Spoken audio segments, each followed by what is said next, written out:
Hey everyone, and welcome to a guide for Kingdom 2 Crowns.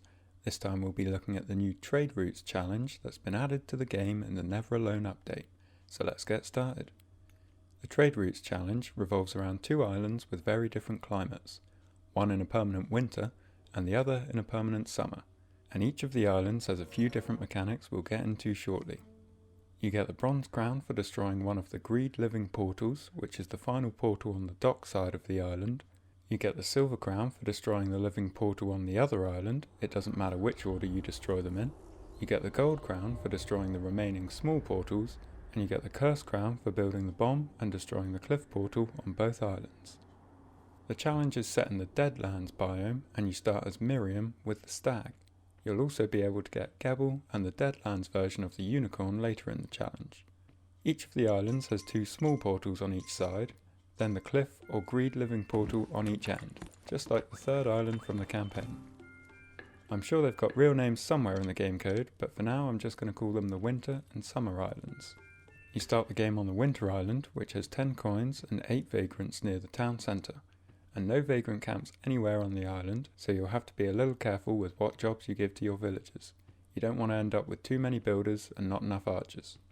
There's no coin chests on this island, so at the start of the challenge, a lot of your money will come from hunting and chopping down trees. Farmers and pikemen can also earn coins, but it's probably best to bring some of them with you from the Summer Island rather than recruit them here. You can use the stag to attract deer towards your archers, and there's also a boar, but I didn't bother attacking it as I didn't want to risk losing coins or any villager jobs. Because of this, I didn't test if Miriam's ability works on the boar. I doubt it would, as it's wildlife, but it would make killing the boar a lot easier. You'll also find the iron mine on the Winter Island, but you won't be able to use it yet, as the stone mine is on the Summer Island. The only other thing on this island is the boat, and you won't have to pay for any of its parts on this island, so you can quite quickly build it and escape to the Summer Island. Fortunately, there's a lot more you can do on the Summer Island. Firstly, there's vagrant camps and coin chests, so you can get a bit of a boost in coins, and you don't need to worry about having a limited number of villagers, which is why it works best to board the boat from the Winter Island by yourself the first time, so you can leave all your villagers there and then bring a full boat when you return. As I mentioned earlier, this island has the stone mine, which you should try and grab quite early on so that you can upgrade your defences. It also has the merchant who comes back every day, so remember to pay them. There's also the scythe statue, which works a little differently than in the campaign. Instead, it's more like the new land statues. You have to pay 3 coins to activate it, and then it will remain active for 6 days, and will have a floating Roman numeral showing how many days it has left. It still has the same effect of increasing the number of plots you can have at any farm by 2. You need to pay for all the parts of the boat on this island, which means it takes a little longer to return to the Winter Island, but there's plenty of coins available, so it's not much of an issue. Finally, you'll find alternate choices for your monarch and mount on this island in Gebel and the Unicorn. Gebel works the same way as in the Deadlands campaign, but the Unicorn is new to Deadlands. It has very high stamina, can graze anywhere, including the Winter Island, and poops out a couple of coins every time it grazes, which has a short cooldown. That's the basics of the islands, so now I'll go into the tactics I used for getting the Curse Crown in single player. I've sort of covered this already, but when you start on the Winter Island, you pretty much just want to recruit what you can, getting at least 1 archer and 1 builder, then focus on getting coins. It's best to explore the island at some point before leaving, so you know where the iron mine is, and you'll obviously need to find the boat, but there's not much point in exploring any further. Build up your defences a little bit, but you're limited to wood anyway, so that won't take too long. So just get that boat built and head to the Summer Island. You're going to want to spend quite a bit longer on the Summer Island, as there's a lot to do, starting with getting the stone technology and building up your defences. Then, try and expand your kingdom so that you have a farm within your walls, giving you a decent income. It's also worth keeping the scythe statue active to increase the number of farmers you can have on one farm.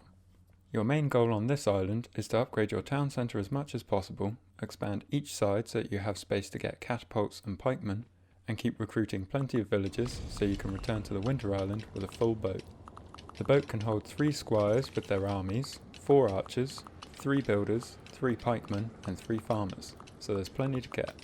You'll also want to explore the island as you go, as the coin chest will be helpful, and it's definitely worth grabbing the Unicorn, as although it's not as quick as the stag in forests, the extra stamina and ability to graze anywhere make getting around a lot easier.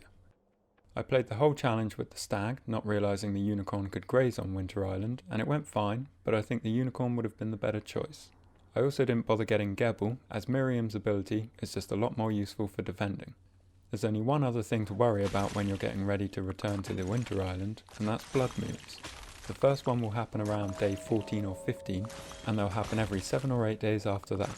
I only had to deal with 3 natural blood moons before the end of the challenge, and they only had greedlings and masked greedlings, so they were pretty easy to deal with. I don't know if breeders or floaters are introduced in later blood moons, but they also weren't part of any retaliation blood moons I dealt with, so I don't think so, but I could be wrong. Once you've got your boat full and ready to leave, head back to the Winter Island. Here, you'll want to fully upgrade your town centre, which involves going and unlocking the iron mine and build up your defences. Again, it's worth expanding to get catapults, but you mainly want to expand to unlock the forge and upgrade your squires to knights.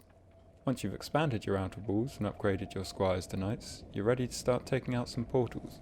However, we're not going to be going for the Greed Living portal on the dock side. Instead, we're going to rush the cliff portal with the bomb. This is something I've covered in another video, but it's worth going over again here. Essentially, when you build the bomb, 2 of your knights will follow you around in front of the bomb, protecting it. You can use this to walk up to each of the portals on the cliff side of the island, have the knights and archers destroy the portal, move on to the next one, destroy that, and then you're straight at the cliff portal. And this can all be done in one day instead of having to go back and forth over several days. The risk is that the retaliation blood moons can spawn on either side of the kingdom, so your knights may have to deal with 2 blood moons without walls to protect them. But the blood moon attacks are actually quite weak, so you'll be fine as long as you use Miriam's ability to stop the greed, giving your archers more time to take them out, and if you have plenty of coins to restock your knights if they lose any. The reason I chose to do this instead of attacking the portals on the dock side of the island is that once the cliff portal is destroyed, no more greed will spawn on that island. Destroying the cliff portal is the same as usual, so there's nothing new there, and once you've done that, it's actually time to head back to the Summer Island, and make sure you get everyone you can on your boat. We don't want to destroy the final portals on the Winter Island yet, because it will just make the retaliation waves on the Summer Island harder, so instead, head back to the Summer Island and rush the cliff portal there. This shouldn't take too long to upgrade your town centre and build the bomb, and then you can pretty much head straight out and repeat what you did on the Winter Island. Once the second cliff portal is destroyed, you still won't have earned the bronze crown, but that's fine. You no longer have to deal with any greed, so you can just send out your knights to the dock side of the island and destroy the portals one by one. No greed will spawn, but you may have to keep an eye on your knights when they're dealing with the living portal, as they can sometimes stand a little too close and get hit by its tentacles. It should just take a few days to destroy the portals on the Summer Island, at which point you'll get the bronze crown, then you can fill the boat and go do the same on the Winter Island.